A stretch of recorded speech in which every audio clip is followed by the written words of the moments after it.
This is my Apple unit. It is a full monthly curriculum for preschool and kindergarten prep. Typically ages 3 to 5 would benefit the most from this. It is 5 days per week, 20 days of lessons. So when you open the curriculum, you'll first see my terms of use page, as well as an index, which is really helpful if you're just looking for one worksheet particularly that you want to reference or print off. So you'll see here that page 96 says it is a journal entry. So if I flip to page 96, you will see that it is indeed the journal entry. So just a nice quick reference to find particular items. Then you'll have an introduction, which does contain a sample schedule of what this could look like for your school day or your homeschool day. It is just a suggestion. This curriculum includes math, literacy, enrichment, and you can easily plug them in wherever you want. It is structured in a day 1, day 2 basis, so it's very cohesive. And if you just jump in on day 1, and then say you miss a day, not a big deal. Just when you pick up, make sure you jump in on day 2 because the lessons do build off of each other. Then you'll see that I have a key. A lot of the pages will have little icons to quickly tell you what to do. So you'll see this one is rather important. This is the prep ahead, so things that you'll want to do before you introduce this lesson with your students, as well as material icon. That one is also pretty important for things that you'll want to have gathered to be able to do the lesson. The rest I think are fairly self-explanatory and they're for your reference. Over here we have the monthly reading list. These are all books that I have personally read and enjoyed, and I give recommendations on where you could find those. They're broken up by week and do align with the weekly lessons that I have planned. Here is the monthly enrichment, which includes things like dramatic play stations and sensory activities. It tells you what you will need and also gives pictures of me doing this in my own preschool.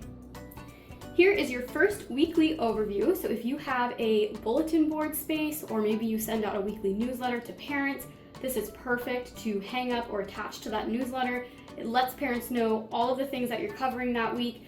So it tells you what you're doing for STEM, for art, for sensory, math, literacy, dramatic play, the song that you're singing, morning meeting or circle time, and the books that you have read.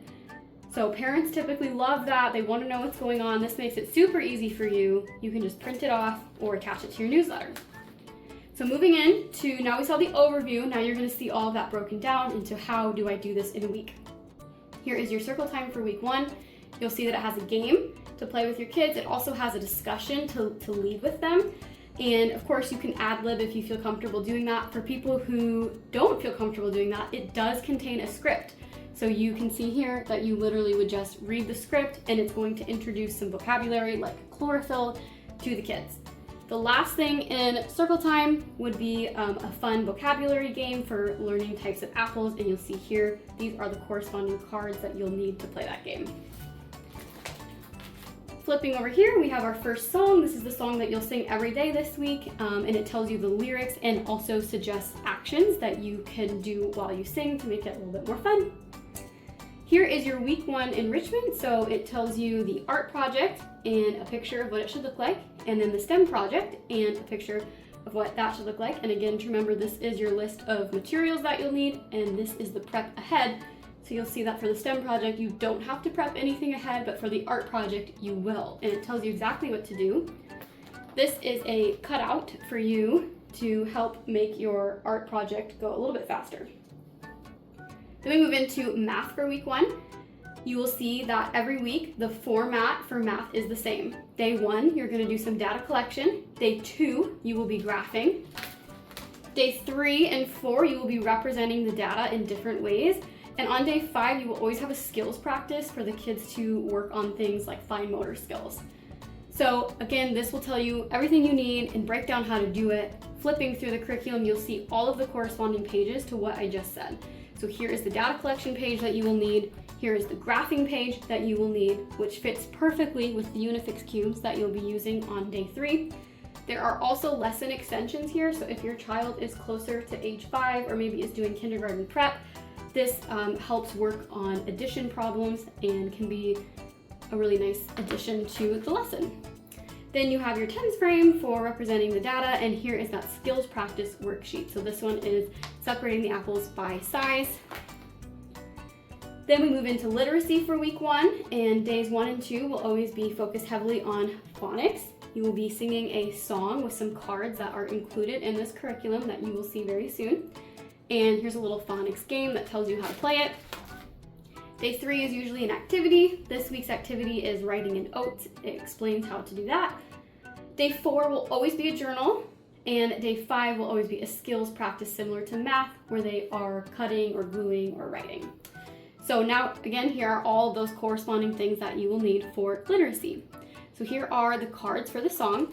You'll notice that the vowels are blue and the consonants are red.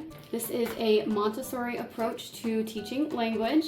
It helps the kids to recognize that there is a difference between consonants and vowels, and this will help them when they start to learn to read.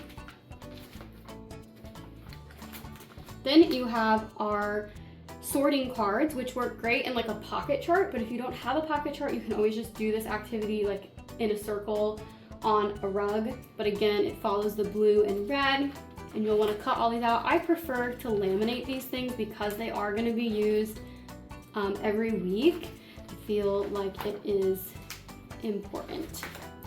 Here are some movable alphabet letters for when you're doing word building.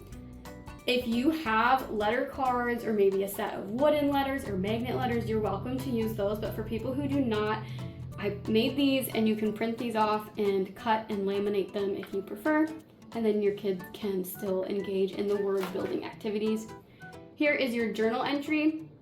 You'll see that the sentence starter is there for them to trace, and then there is room for them to write their answers and draw a picture to match their writing. This is that skills practice. This one here is a sequencing for apple pie, and that is for week 1. So now we're on week 2. Here is your overview again that you can hang up or attach to a newsletter. This is your breakdown of circle time with your game, your discussion, and your vocabulary, and anything that goes with it. So for that week, you'll need those cards. Here is your song with the lyrics and actions. There is your enrichment, so your science project and your art. Here is math, again following that format of day 1, data collection, day 2, graphing, days 3 and 4 representing the data, and days 5 is a skills practice. Here are those corresponding worksheets now with the lesson extension for older kids. You'll see here for the skills practice, it is broken up by numbers 1 through 10 or numbers 11 through 20. So based on the age and ability level of your student, then you can give them the appropriate worksheet. Now we're in week 2 of literacy, again focusing on phonics. Day 3 is a word building game. Day 4 being your journal again, and day 5 being a skills practice. Here are those CVC cards, consonant, vowel, consonant, you can see with the colors. You can print and laminate those. Here is the journal entry for week 2 and your skills practice. Now we're into week 3. Here's your overview. Here is your circle time. These are the corresponding cards, posters, and worksheets for circle time.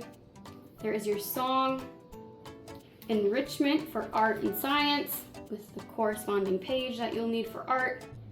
Then we move into math, following the same format. This week in math does include a fun nature walk. Here is your lesson extension. This missing number skills practice is differentiated by numbers 1 through 10 and 11 through 20. Then we move into literacy. Here are the corresponding pages for that. And then we move into week 4, your overview, your circle time instructions and corresponding cards, your song, your enrichment, your math, and the corresponding worksheets. with that lesson extension and differentiation on the skills practice. Then our last week here of literacy with the corresponding worksheet. And at the very end, we have a bonus applesauce recipe that is super fun for you to make with your students.